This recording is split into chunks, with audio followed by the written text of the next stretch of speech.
विष्णु पुराण में पुराणों के पांचों लक्षणों अथवा वर्ण विषयों सर्ग, प्रतिसर्ग, वंश, मनवंतर और वंशानुचरित का वर्णन है। सभी विषयों का सानुपातिक उल्लेख किया गया है। बीच बीच में अध्यात्म, विवेचन, कलिकर्म और सदाचार आदि पर भी प्रकाश डाला गया है। ऐसे अद्भुत पुराण के रचनाकार पराशर ऋषि हैं। ये महर्षि वशिष्ठ के पौत्र थे। इस पुराण में पृथु, ध्रुव और प्रहलाद के प्रसंग अत्यंत रोचक है। पृथु के वर्णन में धरती को समतल करके कृषि कर्म करने की प्रेरणा दी गई है। कृषि व्यवस्था को चुस्त दुरुस्त करने पर जोर दिया गया है। घर परिवार, ग्राम, नगर, दुर्ग आदि की नींव डालकर परिवारों को सुरक्षा प्रदान करने की बात कही गई है। इसी कारण धरती को पृथ्वी नाम दिया गया। ध्रुव के आख्यान में सांस्कारिक सुख, ऐश्वर्य, धन संपत्ति आदि को क्षण भंगुर अर्थात नाशवान समझकर आत्मिक उत्कर्ष की प्रेरणा दी गई है।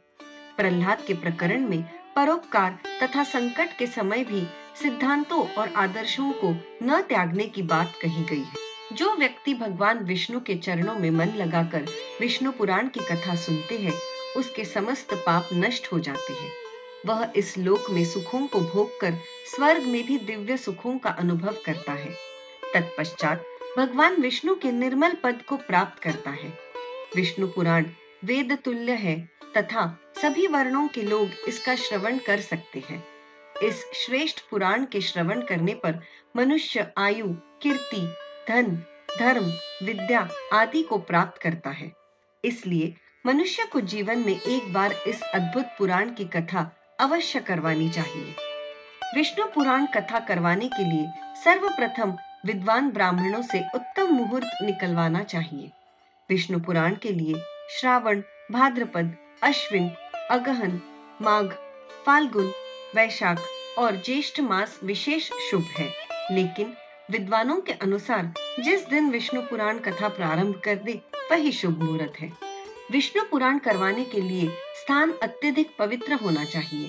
जन्मभूमि में विष्णु पुराण करवाने का विशेष महत्व बताया गया है, जो कि इस श्लोक से हमें समझ में आता है।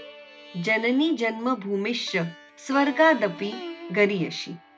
इसके अतिरिक्त हम तीर्थों में भी विष्णु पुराण का आयोजन कर विशेष फल प्राप्त कर सकते हैं और इसके अलावा जहां मन को संतोष पहुंचे उस स्थान का चुनाव भी आप कर सकते हैं।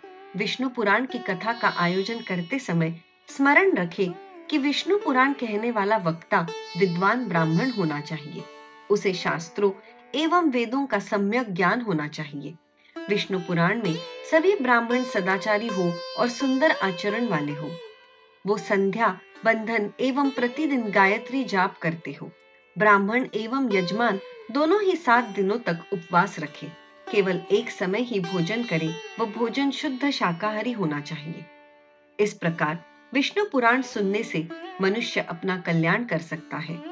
विष्णु पुराण में सदाचार पर विशेष बल दिया गया है। मानवीय हित की दृष्टि से ये पुराण अत्यंत लोकप्रिय और महत्वपूर्ण है।